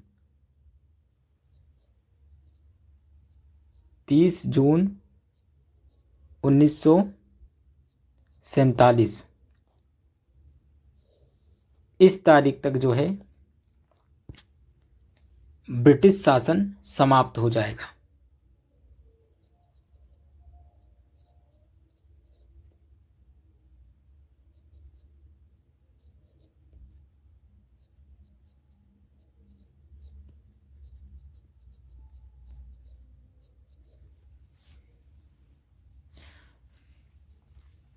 तीस जून 1947 तक जो है ब्रिटिश शासन समाप्त हो जाएगा। इस पर क्या हुआ, इस पर जो हमारा मुस्लिम लीग था उस समय, उसने आंदोलन कर दिया और अलग राष्ट्र की मांग पर जो है वो अड़ गया और भारत के विभाजन की बात की जाने लगी। किसके द्वारा? मुस्लिम लीग के द्वारा। यहां पर मुस्लिम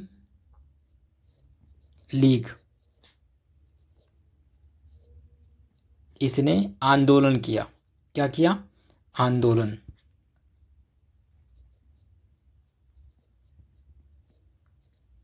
इसने आंदोलन किया और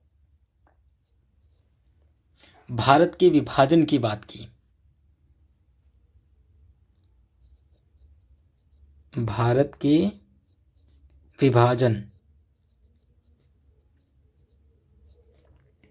विभाजन की बात की तथा दो राष्ट्र, कौन कौन से?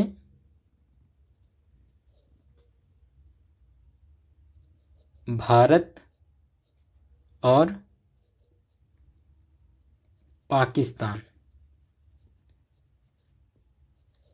इनका निर्माण होना चाहिए। भारत जो है वो हिंदुओं का राष्ट्र होगा और पाकिस्तान जो है वो केवल मुस्लिम लोगों का राष्ट्र होगा। अब इस जो पूरे कार्यक्रम की व्यवस्था थी, इसे हम द्वै राष्ट्र सिद्धांत कहते हैं और इसे जिन्ना ने प्रस्तुत किया था। किसने? जिन्ना।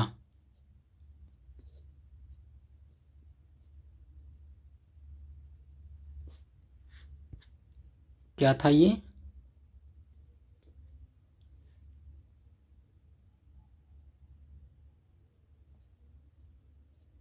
द्वै राष्ट्र सिद्धांत। ठीक है, हम आगे बढ़ते हैं।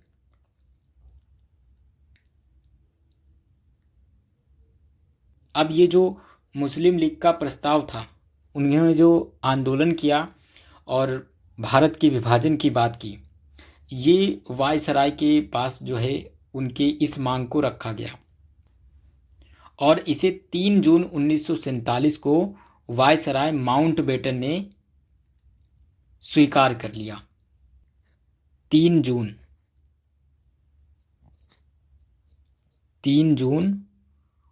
1947 इस विभाजन के प्रस्ताव को जो है वो स्वीकार कर लिया गया और इसे क्या बोला गया? माउंटबेटन योजना।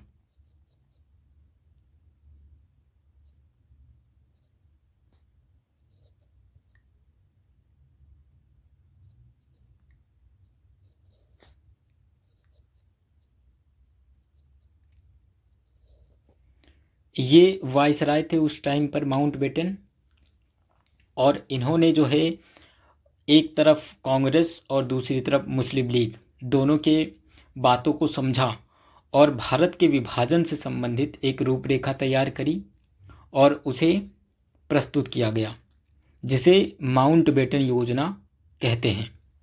अब इस माउंटबेटन योजना को जो है कांग्रेस ने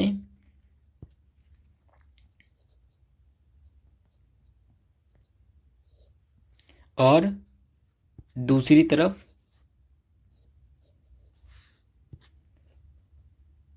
मुस्लिम लीग ने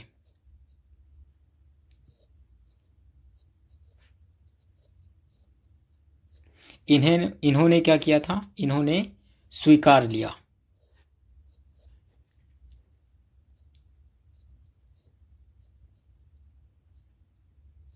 इन्होंने स्वीकारा और इस एक्सेप्टेंस के बाद जो है भारत का विभाजन हो जाता है।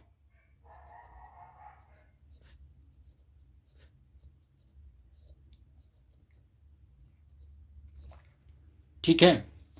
अब इस विभाजन के बाद जो है 15 अगस्त 1947 को जो है दो स्वतंत्र और संप्रभु राष्ट्र की घोषणा की जाती है। 15 अगस्त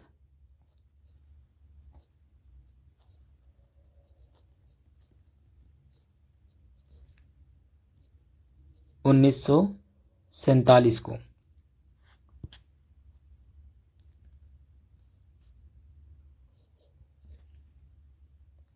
संप्रभु स्वतंत्र और संप्रभु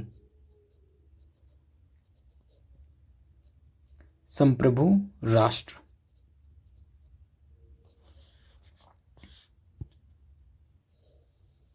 कौन कौन से?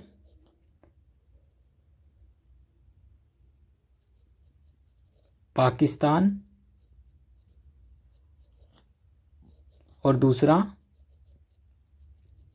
भारत।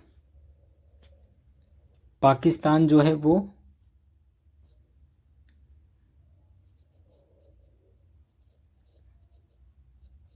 मुस्लिम और भारत जो है वो हिंदू। इसका जो है वो निर्माण होता है। अब इस एक्ट के तहत ये भी कहा गया था कि 1946 में जिस संविधान सभा का गठन किया गया था, अब इस संविधान सभा को ये अधिकार है कि वो अपने राष्ट्र को चलाने के लिए किसी भी संविधान को बना सकती है व किसी भी राष्ट्र के संविधान को एक्सेप्ट कर सकती है अपने देश को चलाने के लिए।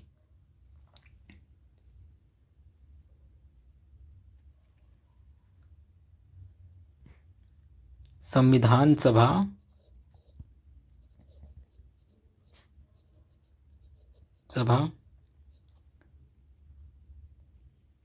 इसको अधिकार दिया गया, इसको अधिकार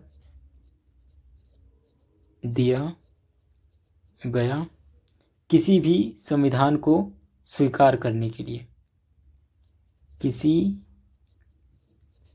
भी देश के संविधान को अपनाने के लिए।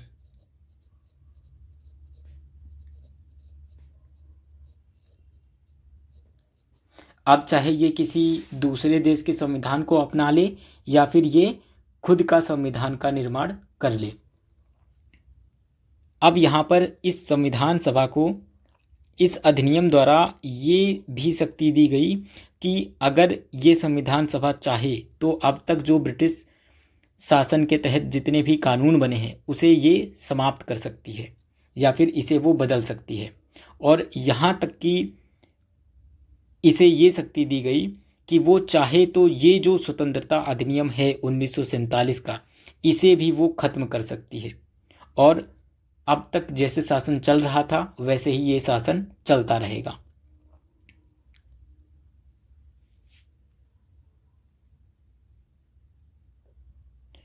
अगला पॉइंट इम्पोर्टेंट क्या हुआ कि हमने डिस्कस किया बार बार कि एक नए राज्य सचिव का पद जो है वो बनाया गया था।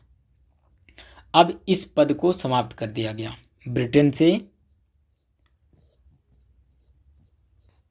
से भारत के सचिव का पद समाप्त किया गया। भारत के सचिव का पद समाप्त कर दिया गया।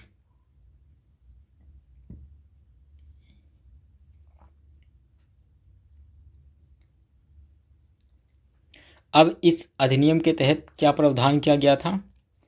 ये प्रावधान किया गया कि संविधान बनने तक जो पूरा देश है, जो केंद्र है और प्रांतीय है, वो कैसे चलेंगी। इसके लिए जो है भारत शासन अधिनियम 1935 जो है उसी की बेसिस पर अभी तक जो है पूरा राष्ट्र चलेगा, जब तक कि आप एक नए अधिनियम बना नहीं लेते, एक नया संविधान नहीं बना लेते और उस संविधान के तहत जो नया अधिनियम बनेगा जब तक उसको पूरी तरीके से नहीं बना लिया जाता तब तक 1935 का जो शासन अधिनियम है उसी से ये जो राष्ट्र है वो चलेगा। यहाँ मैं लिख देता हूँ, नए संविधान के निर्माण तक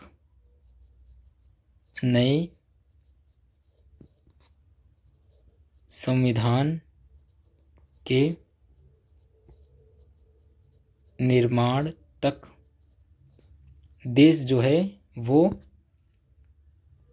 भारत शासन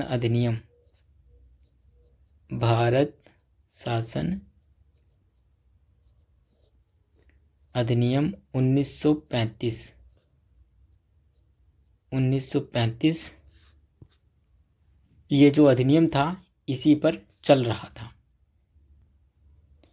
और इस तरीके से जो है 14-15 अगस्त 1947 की मध्य रात्रि को जो है भारत से ब्रिटिश शासन का अंत हो जाता है और समस्त शक्तियां जो हैं वो दो भागों में बढ़ जाती हैं, एक तरफ भारत और दूसरी तरफ पाकिस्तान। इन दोनों में ही जो है शक्तियों का बंटवारा कर दिया जाता है। मैं यहाँ लिखता हूँ 15 अगस्त 14 और 15 अगस्त 1947।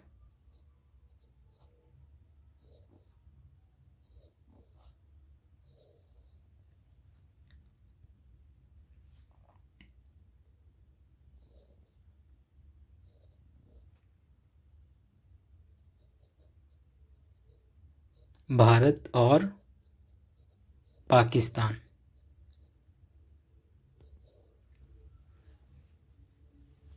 इन दो राष्ट्रों का जो है वो निर्माण होता है।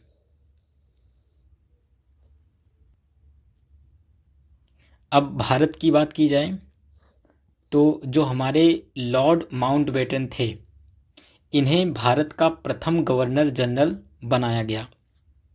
वायसराय के पद को समाप्त किया गया और वापस से जो है गवर्नर जनरल का पद कायम किया गया।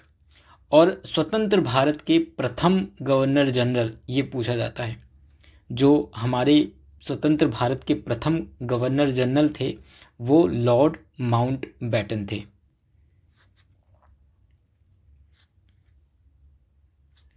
यहाँ मैं लिखता हूँ लॉर्ड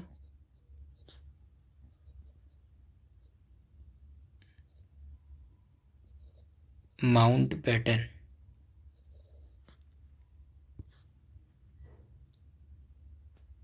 क्या हुए? प्रथम गवर्नर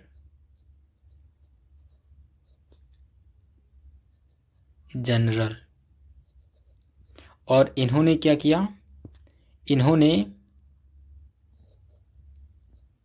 जवाहरलाल नेहरू को जो है भारत के प्रथम प्रधानमंत्री के रूप में शपथ दिलाई थी?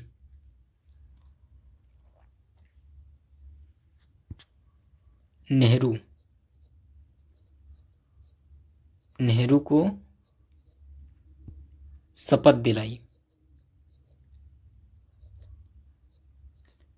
किसकी शपथ? प्रधानमंत्री।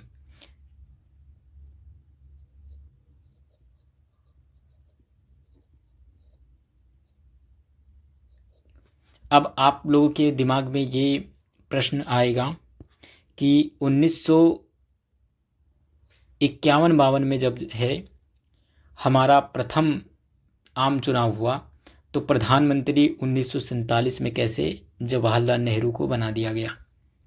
तो इसी लॉर्ड माउंटबेटन की योजना जो थी, इसी में एक अंतरिम सरकार की स्थापना की भी योजना रखी थी कि जब तक आम चुनाव नहीं हो जाते और पूरी चुनावी प्रक्रिया के माध्यम से जो है प्रधानमंत्री का सिलेक्शन नहीं होता, तब तक एक अंतरिम सरकार रहेगी और वो अंतरिम सरकार इस देश को चलाएगी।